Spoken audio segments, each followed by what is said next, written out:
Ancaman karhutla di musim kemarau. Pemerintah akan banyak lakukan modifikasi cuaca.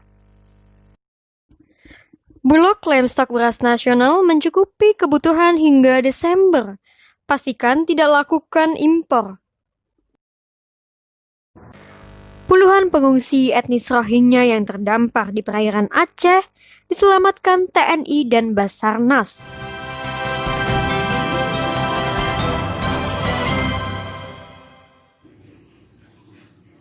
Selamat siang pemirsa, Anda menyaksikan Metro Siang bersama saya Elizabeth Putri.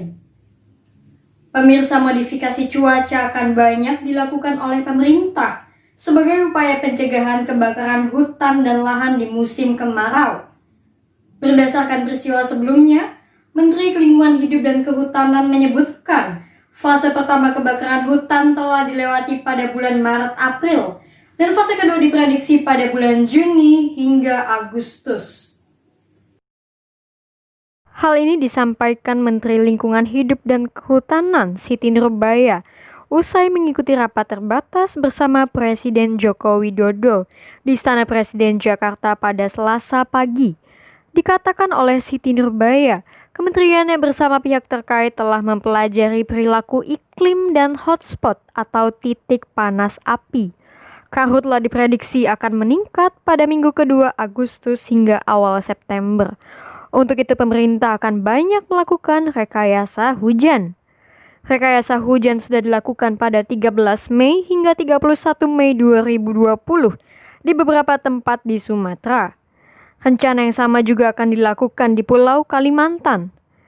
Menurut Siti Nurbaya, kemarau diprediksi terjadi pada Juli di Kalimantan dan puncak hotspot atau titik panas diperkirakan terjadi pada Agustus hingga akhir September. Kita lakukan modifikasi cuaca ini di beberapa tempat di Sumatera. Ini sudah kita lakukan pada tanggal 13 sampai 31 Mei sehingga lebaran jangan ada asap. Kemudian akan kita teruskan dan ini hasilnya. Jadi ada korelasi antara modifikasi hari hujan. Jadi awannya direkayasa, diinduksi sehingga punya banyak uap air sehingga jatuh jadi hujan. Dan itu bisa berpengaruh. Itu akhirnya dia membasahi gambut. Membasahi gambut juga, kemudian memberi air juga untuk embung-embung yang dibangun. Dan nanti setelah dan dengan yang sudah kita lalui di Riau, itu ternyata dia basah gambutnya. Sehingga kita nggak dapat yang asap-asap itu. Direktur Utama Perum Bulog Budi Waseso menyatakan stok beras nasional mencukupi kebutuhan hingga bulan Desember, sehingga tidak perlu lagi melakukan impor. Direktur Utama Perum Bulog Budi Waseso menyatakan Bulog akan terus menyerap sebanyak mungkin produksi dalam negeri. Menurut Buas, penyerapan beras di berbagai daerah telah maksimal. Cadangan beras saat ini telah mencukupi kebutuhan bahkan hingga bulan Desember, sehingga tidak perlu lagi melakukan impor. Diutamakan kita produksi dalam negeri. Kalau toh harus impor itu disesuaikan dengan kebutuhan. Kekurangan saja. Ya, tapi hitungan saya insya Allah saya dengan Menteri Pertanian sudah menghitung dengan data BPS tentunya, ya, dengan asumsi yang diberikan pada Bank Indonesia, insya Allah sampai Desember kita cukup dan tidak perlu impor. Sementara terkait beras bantuan sosial yang dinilai berkualitas buruk, Budi Waseso memastikan beras yang disalurkan Bulog kepada keluarga penerima manfaat memiliki kualitas premium. Buas menyebut ada oknum yang sengaja mencampur beras tak layak konsumsi ke beras bansos. Sebagian beras itu yang dikirim dari Bulog itu dibuka, dikasih beras yang lain.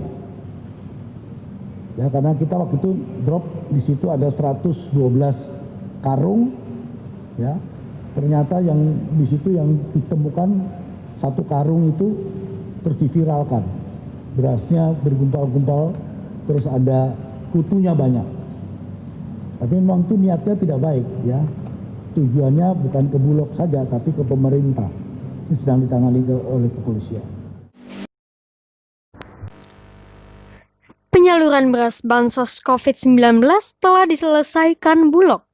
Sebanyak 450.000 ton beras disalurkan kepada 3,2 juta keluarga penerima manfaat atau KPM, dengan masing-masing KPM sebanyak 25 kg. Bulog juga telah menyiapkan 450.000 ton beras untuk penyaluran bansos tahap selanjutnya.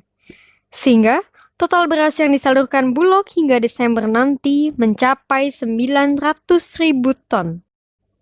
Dari Jakarta, Elizabeth Putri, Febri Lila, Metro TV. 94 pengungsi asal Rohingya yang terdampar di perairan Senudon, Aceh Utara, Aceh, diselamatkan oleh Basarnas, TNI, dan Polri. Para pengungsi asal Rohingya ini nantinya akan diarahkan keluar dari wilayah Indonesia sebagai langkah antisipatif pencegahan COVID-19.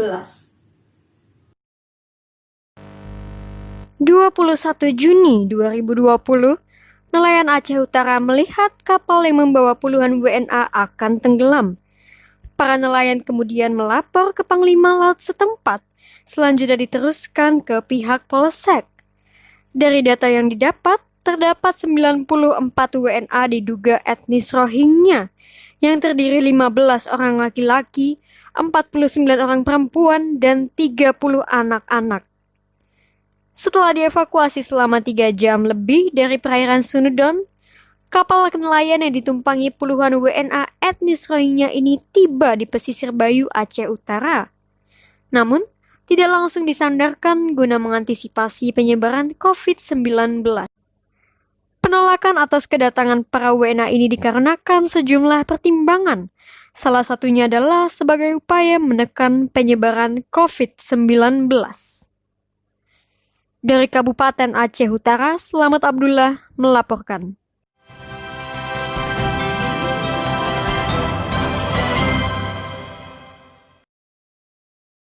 Pemerintah Arab Saudi mengapresiasi keputusan pemerintah Indonesia atas kebijakan membatalkan keberangkatan jamaah haji tahun 2020.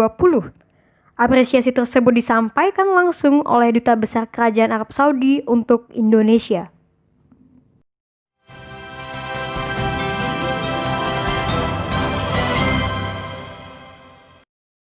Bukalapak Parada Outlet Mall emang bikin pengen. Ada 1000 brand resmi yang ngasih diskon sampai 95%. Super ongkir 0 rupiah. Dan ada jackpot juga. 30 Juni sampai 2 Juli.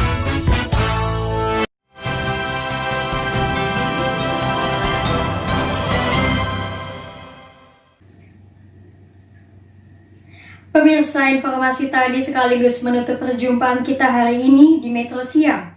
Saya Elizabeth Putri mewakilkan seluruh kerabat kerja yang bertugas mengucapkan terima kasih. Selamat siang dan sampai jumpa.